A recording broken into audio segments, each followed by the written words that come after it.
Watching Jay Gruden leave RG3 in last week's preseason game against the Detroit Lions, Mike Freeman of the Bleacher Report texted an NFL head coach to get his thoughts. His immediate reply: I have never, ever, on any level, seen a head coach treat his quarterback with such a lack of respect. What is baffling is that I can't think of a single head coach in the NFL who would take an injury-prone quarterback, put him behind a very shaky offensive line in a preseason game, watch him take those kind of hits, and leave him in the game. It looks personal to me. That quote was anonymous. Skip, help me out. What's going on here? Molly, Stephen A. Smith. I'm with the anonymously quoted coach here in Mike Freeman's excellent piece in the Bleacher Report.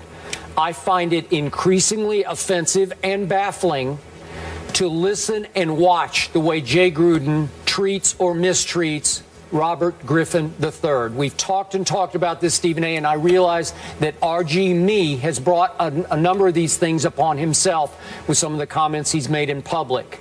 But I do not understand quotes like I read just from yesterday's media session from Jay Gruden. You can call this a little thing. I think it's becoming a big thing, because in this quote, Jay Gruden talks about how Kirk and Colt, as in Cousins and McCoy, have done some great things out here in practice every day. Robert's done some good things out here in practice. Really? That's a shot. I don't care. He took shot after shot after shot to Jay Gruden last year. It's gone over the edge. It's becoming, as Mike Freeman concluded in his piece, personal.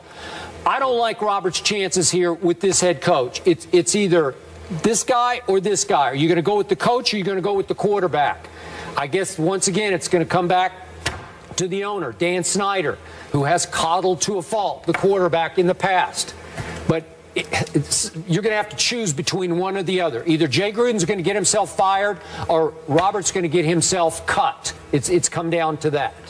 I definitely agree with you, Skip Bayless. I definitely think that the coach has not. I think he's been excessively critical of RG3. We all have lamented how RG3 may have brought some of it on himself. Particularly, there's a discomfort with the relationship that he has with Daniel Snyder by other players in that locker room, and obviously, in all likelihood, the coach as well. Where I give absolutely zero latitude to Jay Gruden is in this respect.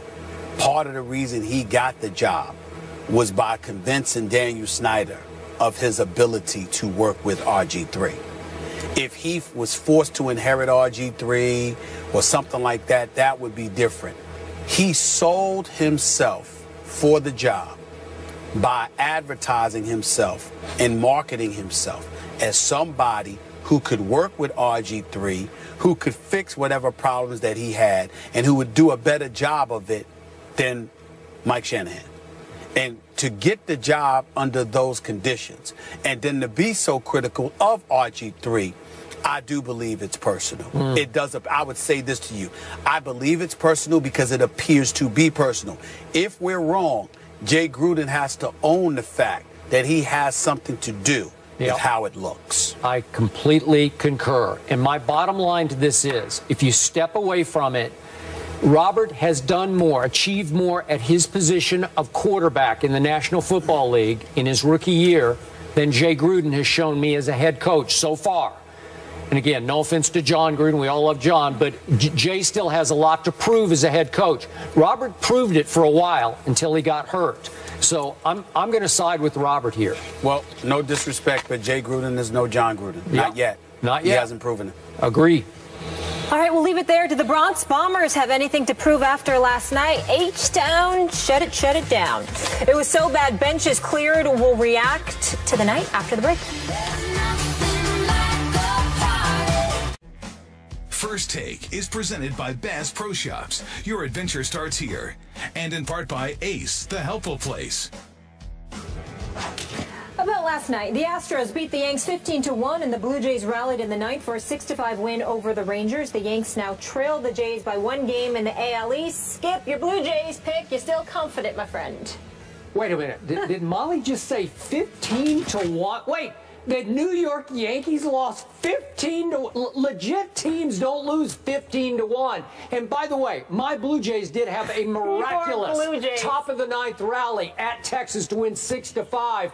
And I'm going to say to you, Mr. Smith, what Carlos Gomez yelled at the Yankees dugout and Joe Girardi. Just shut up about your Yankees. Just shut up. New York Yankees have about 8 to 10 games left against the Toronto Blue Jays. We're coming. We shall see what happens then. Last night, sheer aberration. Bad night. No big deal. Relax. No big deal. Mere bag of Yankee shells. He's Cali cool right now. Mere bag of shells. Don't even worry about it. Mere bag of shell of cells. Skip. That's what it is. I'm about to go to Rodeo Drive. Whatever. Check your leg. Whatever. Yeah. Get rid of this man. Yeah. Bye. Earlier, that Cowboys corner Orlando Scandrick is done for the season with a torn ACL and MCL and will undergo surgery, according to our Ed Werder. Our Antonio Pierce is still here with us. Antonio, with Scandrick out, what does the NFC East landscape look like now? Well, one, if I'm a Cowboy fan, I'm nervous. You lose DeMarco Murray in free agency. You lose one of your better defensive players in Scandrick, a leader in that secondary, which struggled last year. And you got guys like Carr and Morris Claiborne. Back. You know, he's coming back from injury. But more importantly, look at that division who you got to guard. We just talked about Odell Beckham, the Victor Cruz for the Giants. Then you got Deshaun Jackson as well. How do you fit in defensively, stopping these elite wide receivers in the game without one of your better cornerbacks who you can move around the slot, blitz them off the edge, a good tackler, just a good overall player. So for me, you have to now look at the Philadelphia Eagles and how they performed the other night against the Ravens with multiple quarterbacks. Everybody in that Chip Kelly offense looks outstanding now. Tim Tebow, great job coming back to football because now you might be a starter at some point. So to me, you got to look at the Eagles, what they did with DeMarco Murray, sign him, Ryan Matthews as well, bringing in Sam Bradford, who looks very comfortable in that system as the Philadelphia Eagles is being the favorite in the NFC East. Stephen A., we need some Cowboy hate. Skip Bayless. Yeah. As you know, just a few months ago, I looked at the Cowboys, looked at their personnel, looked at the fact that even though they had a couple of dudes who couldn't stay off the weed, I looked at all of these different things. I still said because of Dez, because of Tony Romo, because of the weapons, the requisite weapons that they had at their disposal, that the Cowboys would win the NFC East. But obviously, because it was so early, we both reserved the right to change our minds. Yeah. You know, today, I'm officially doing just that. I knew it. I'm rolling with the Philadelphia. I'm rolling with the Philadelphia Eagles to win the NFC East, and I reserve the right to change my mind on that because I might pick the Giants, who it won't be is the Dallas Cowboys. Because I believe, Skip Bayless, that the accident waiting to happen has and will continue to happen as this season progresses. That's what I think is going to happen. Now, when I look at the Philadelphia Eagles, let me just get this out of the way. Suspect on the changes that Chip Kelly made, no doubt about it. But improving your secondary, I mean, with the Byron Maxwell, with the Walter Thurman III, when you look at guys like that, maintaining my man Malcolm Jenkins, there's no question that I love what I'm seeing in that regard because I think that there's nowhere to go but up. Their defense was anemic. I think they gave up about NFL worst 72 plays of 20 yards or more. That's just bad.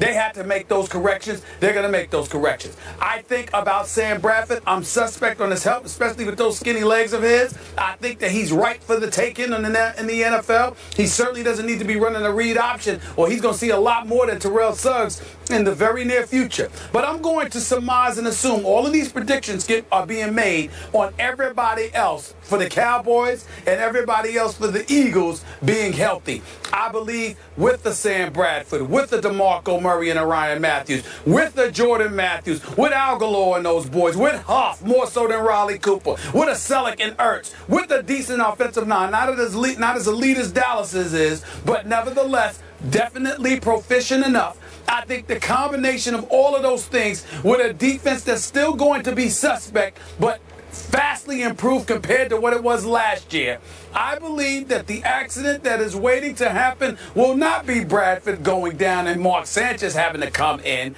but I believe that the Dallas Cowboys will have more of a problem than the Philadelphia Eagles are. I'm also predicting that Tim Tebow is going to make the team. I'm also predicting that Tim Tebow is going to come in there. The read option will be used with him, and I believe that Tim Tebow will find a way to make a contribution in Chip Kelly's system as well. So all of those things being considered, I'm saying that the Dallas Cowboys are going this way, and the Philadelphia Eagles are going that way. I agree with AP.